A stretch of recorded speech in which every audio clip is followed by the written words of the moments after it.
Mi nombre es Cristian Candia, soy de Los Ángeles, ¿cierto? Ciudad conocida por, bueno, nada. Pero últimamente, ¿sí? Por el tornado que hubo, ¿cierto? En algún momento tomé la decisión de estudiar física, ¿cierto? Mis papás estaban felices, ¿cierto? En el campo laboral.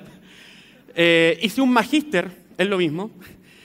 Nos dedicamos básicamente a disparar láser a cosas, ¿sí?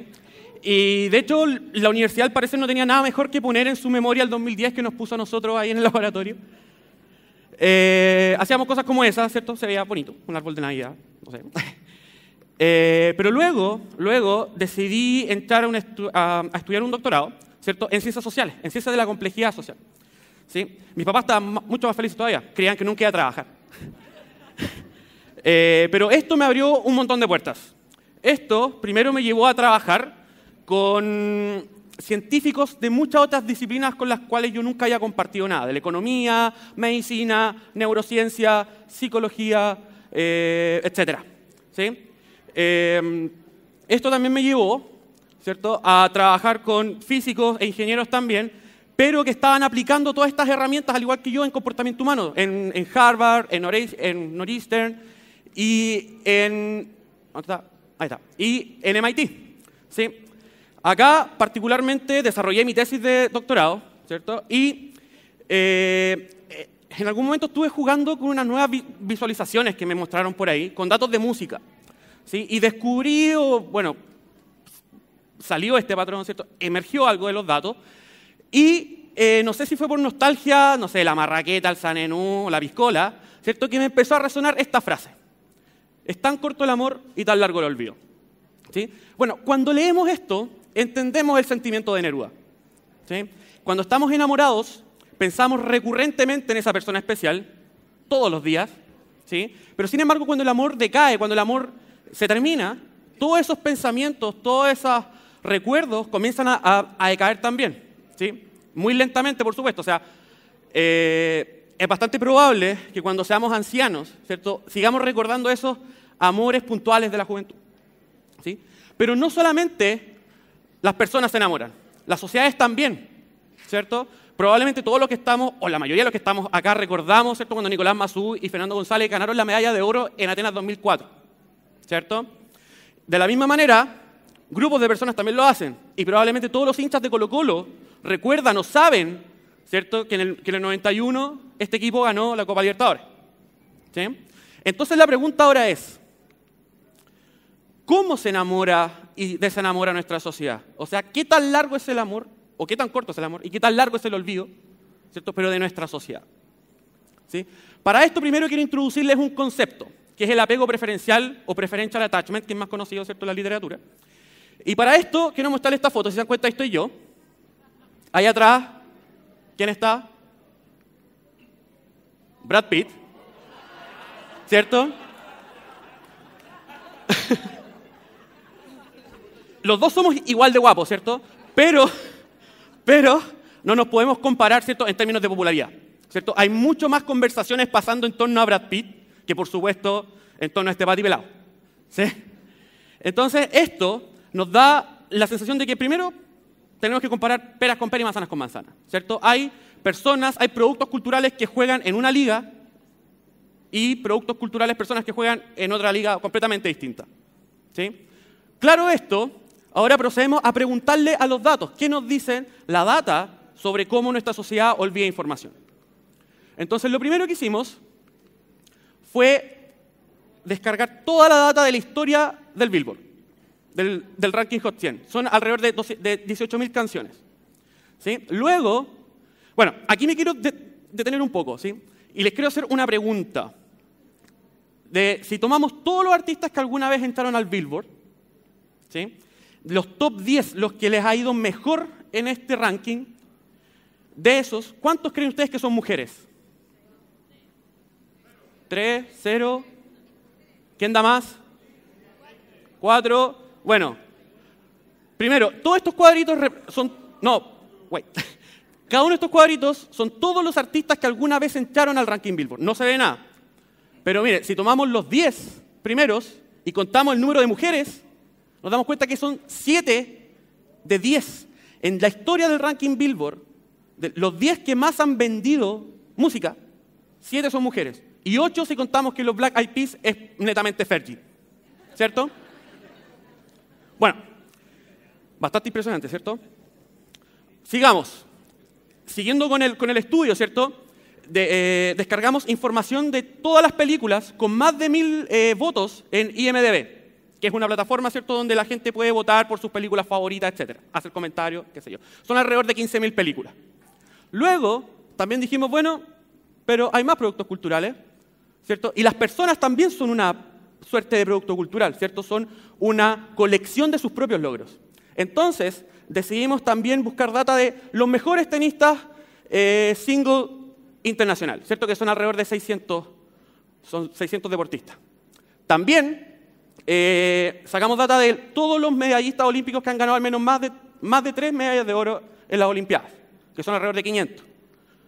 Y también buscamos data de todos los basquetbolistas que han entrado al ranking de los 500 más grandes, ¿cierto? Que no son 500, son un poco más, ¿sí? Además, ¿cierto? Hay otro tipo de productos culturales, ¿cierto? Quizás no son tan masivos, pero sí son bastante importantes, que son los artículos científicos, por ejemplo. Descargamos todos los artículos científicos de la Sociedad Americana de Física, que son alrededor de 450.000, y los estudiamos también. Y por otro lado, la propiedad industrial también es un producto cultural, ¿cierto? Y de ahí descargamos y sacamos la data de 2.2 millones de patentes de Estados Unidos, desde el 76 hasta el 2000, ¿sí? Que es cuando este esfuerzo comienza, ¿cierto?, de la USPTO a levantar toda esta data. Entonces, bueno, ¿qué medimos de esto? Lo que medimos acá fue primero, ¿qué está escuchando la gente hoy? ¿Sí? Y lo medimos primero con Spotify, ¿cierto? ¿Qué es lo que estamos consumiendo todos nosotros en Spotify? De todas estas canciones del Billboard, ¿cómo se están consumiendo ellas hoy en día? Lo mismo hicimos con Last.fm, que es otra plataforma de música. Para las películas, lo que hicimos fue medir cuáles son los trailers que la gente está viendo en YouTube. ¿Sí? Para las biografías, ¿cierto? Para las personas, vimos a qué biografías la gente está accediendo en Wikipedia hoy en día. Y para los papers, estos son especiales, ¿cierto? Hasta ahora todos los productos culturales hacia atrás, ¿cierto? Hemos estado viendo solamente las grandes ligas, todos los Brad Pitt, ¿cierto? De cada disciplina, de cada, etcétera, ¿sí? En los papers y en las patentes, la gracia es que tenemos la data completa y podemos analizar todas las ligas, ¿cierto?, que existen tanto en la física como en la propiedad industrial que se ha patentado en Estados Unidos. ¿Y qué pasó? Encontramos un patrón, ¿sí? Primero, bueno, como muchos deben saber, ¿cierto?, un patrón son simplemente una serie de variables constantes, identificables, ¿cierto?, que se repiten de una manera predecible. Por ejemplo, los peritos criminalistas, ¿cierto?, estudian patrones de la sangre para tener más información sobre el suceso, sobre el hecho, sobre el crimen y sobre el criminal. ¿Cierto? Algunas de estas variables relevantes son, por ejemplo, la distancia, el ángulo, el movimiento. Y, por ejemplo, como podemos ver ahí, distintos ángulos generan distintos patrones en la sangre. Entonces, nos preguntamos, bueno, ¿cómo es el patrón del olvido colectivo? ¿Cuáles son las variables que están detrás de esto? Primero, lo que identificamos fue el patrón, ¿cierto? Aquí lo que vemos es que cada uno de los puntos grises son canciones. Todas las canciones que entraron al Billboard en algún momento. Los puntos negros son promedios mensuales, ¿sí? El eje Y es básicamente, el eje vertical es básicamente la atención colectiva que después le vamos a decir cómo la medimos. Y el eje horizontal es el tiempo, es la edad de una canción. Por ejemplo, si la canción se produjo o se creó en 2017, la canción está acá, en 0, ¿sí? Y ahí hacia atrás. Entonces lo que observamos es este patrón de olvido colectivo que en las palabras de Neruda, ¿cierto?, es un corto amor y un largo olvido, donde hay una transición que ocurre, para este caso, alrededor de los 5 o 6 años. ¿Ok? Esto lo encontramos en toda nuestra data. Lo encontramos tanto en los papers, en patentes, en todos lados. Entonces la pregunta que surge ahora, ¿por qué este patrón en 2 etapas? ¿Sí?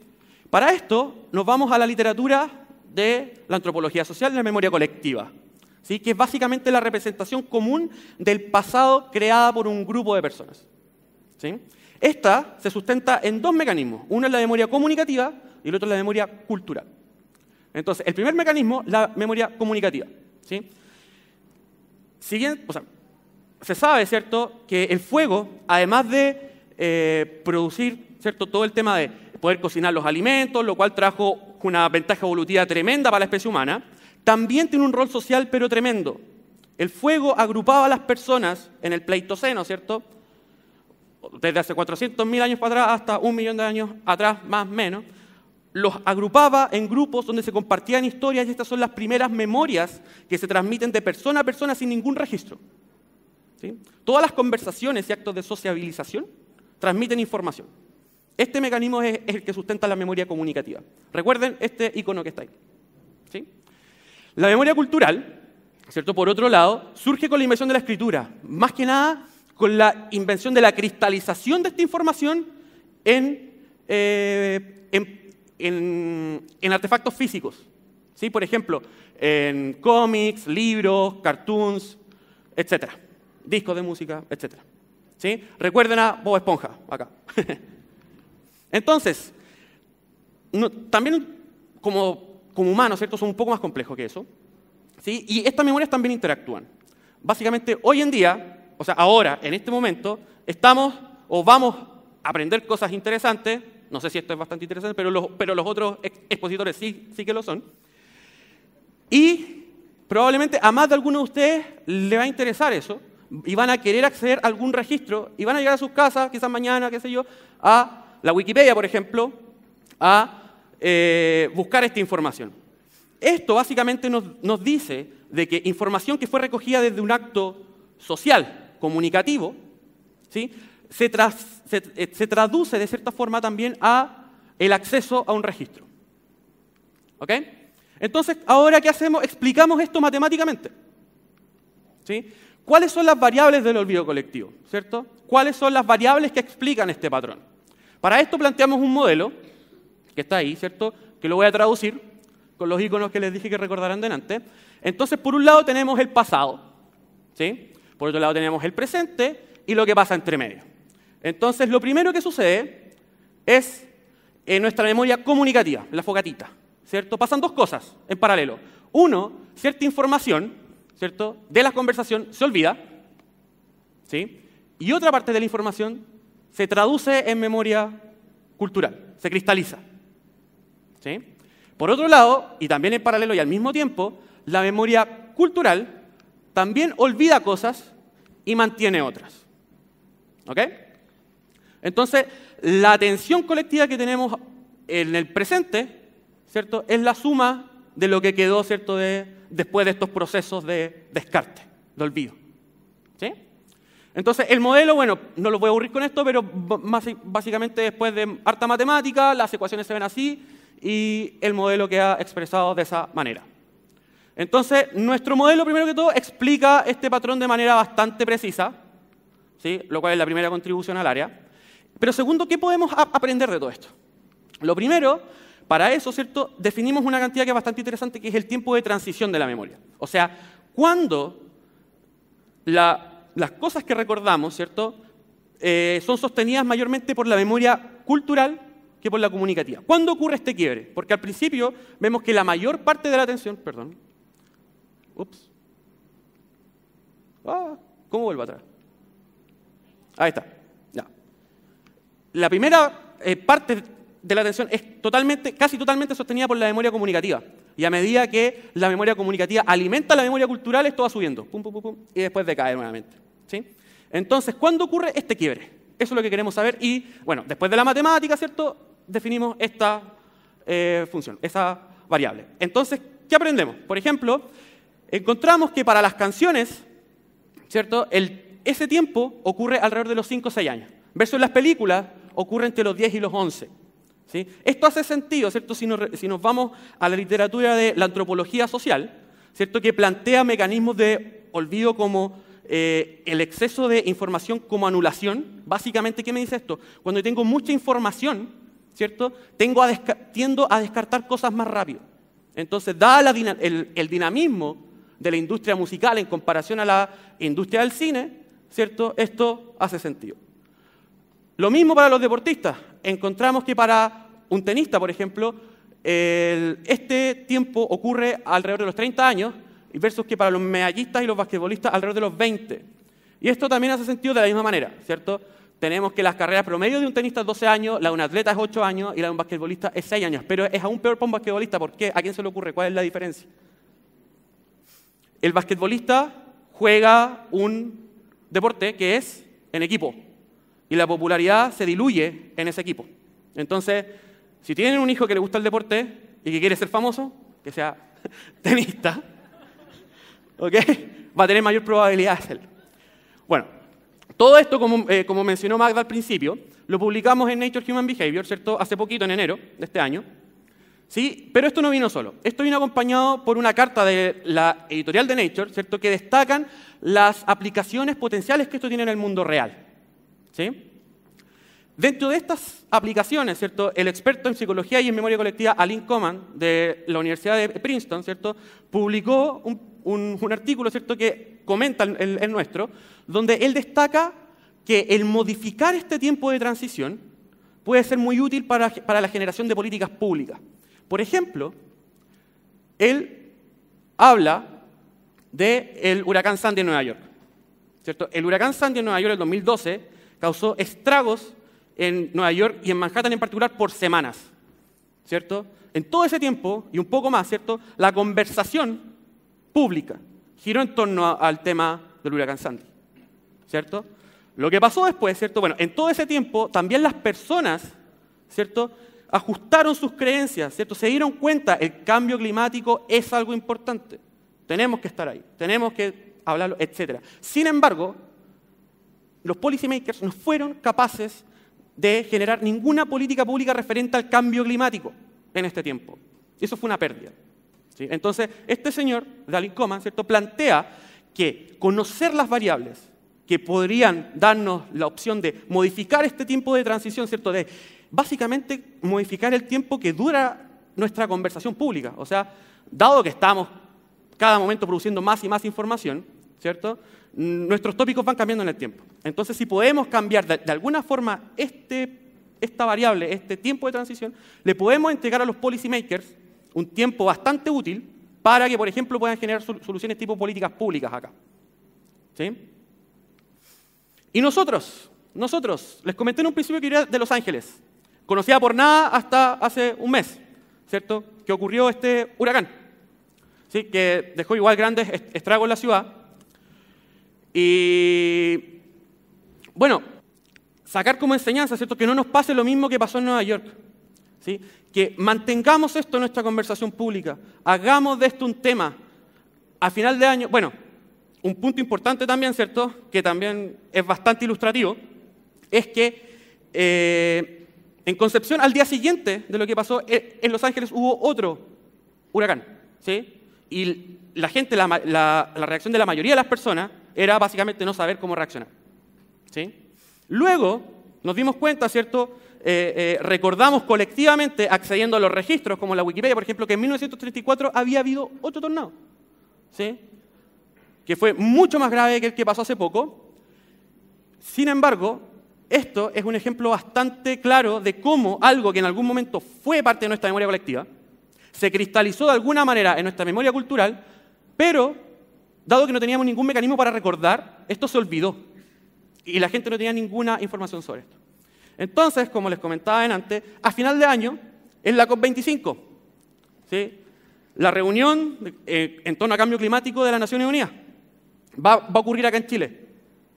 Aprovechemos esta instancia como personas comunes y corrientes, mantengamos el cambio climático como un tema, hagamos de esto un tema. Y así vamos a empujar desde abajo para que nuestros policymakers, ¿cierto?, planteen soluciones, tengan tiempo para generar respuestas a este tipo de cambios. Y así evitar que decaiga, como pasó en Nueva York, la importancia que el cambio climático debe tener en nuestra memoria y atención colectiva. Eso. Si quieren descargar el paper, pueden sacar una fotito al QR. Muchas gracias.